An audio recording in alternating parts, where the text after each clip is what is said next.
Hey guys, I'm back with the part two of the collection on the other location. This is location number 3, and they've got a 4-way U-turn. One of the ones that earlier replaced. And again, this is like a week and a half checkup, so just like the next day over.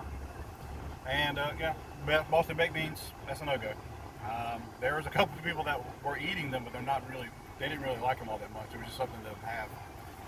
So they put in a request for something different. So again, getting colder, so I can now put the peanut M&Ms in there in this location.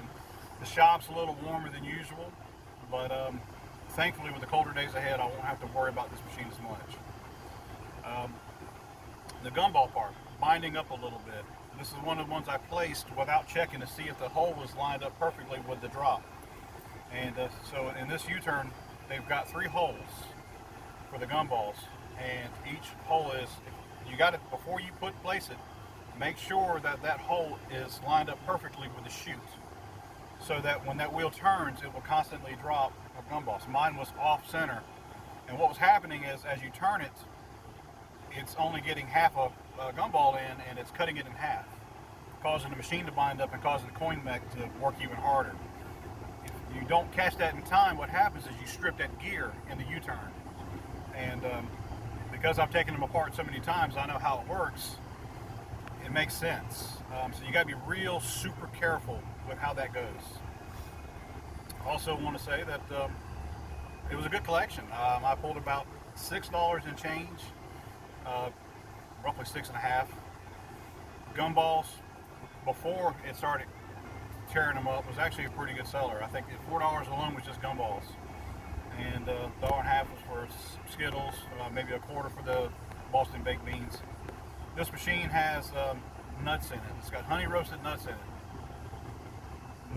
Didn't really, not as popular, but that's okay. That was to be expected. I'm making the adjustments as I go, and that's the reason for these week and a half checkups, to make sure that everything's set the way they want it, and I got the right product in there that they want. What I'm finding is, as you get started, they don't really know what they want. But as the machine sits there for about a week and a half, and they've gone through it a couple of times, they develop a taste of what they want, and then you can put that in there and make your sales. I think that's pretty straightforward, and not everybody, I think, does that. From what I've seen, you're just happy to get the location, so you put what you want in it that you think will make money because it's the cheapest that you can find. Park it, and then come back in a month, and then there's no rapport. You're not really doing anything else. That's not me. That's not my method. I'm not that guy, and I never will be. I really like to get to know the people that I'm servicing. I like to make sure that they're getting what they want, and so that you can get what you want. You know, it's a mutual relationship. You're working together for a common goal. Remember, it's your machine on their property, so respect has got to be given at all times. Especially if you're not giving them anything for it. My basic sell pitch is, look, there's not a convenience store here. The guys here could probably use a snack. God knows as many times as I've walked into a building, damn, I wish I had a gumball right now. I wish I had something sweet or something crunchy, just to get me through for the next 10-15 minutes before I go to lunch. Something along those lines. So, I got tired of wanting something, so I started doing stuff about it. And if I feel that way, maybe somebody else feels that way. That's the thinking behind it. And it's weird because so many people relate to that. I mean, how could you not? I think, personally, if you're doing this, you really want to be as relatable as possible, and that's probably the common goal. I mean, what would you want? If you're a customer, or if you're a business and somebody's bringing gumball on the machine, what would you want? I mean, what's your service level? What's your level of care in this situation? Well, my level is, take care of them as best I can and keep that ball rolling so that everyone benefits. It's just common sense at this point. Ledger, this book, man, I wish I had thought about that sooner when I first started.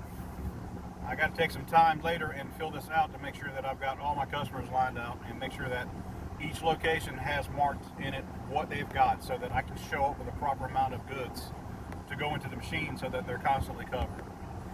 And again, it makes you look professional. That's a common goal right there, is to look professional at all times.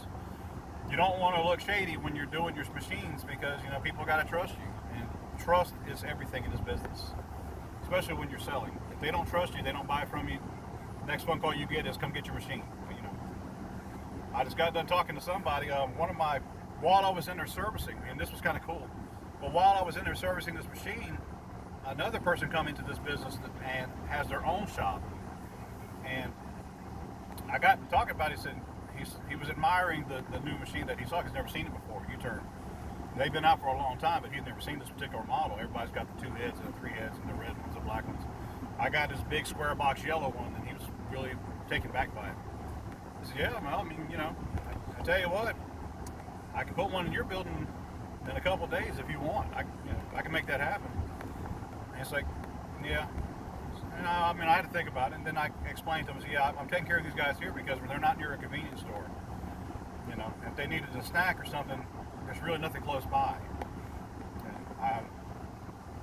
So he proceeds to tell me that there's a Coke machine in their building, but the guy who services the Coke machine, he ain't been around. I mean, that machine is constantly empty, and he would really like to get serviced.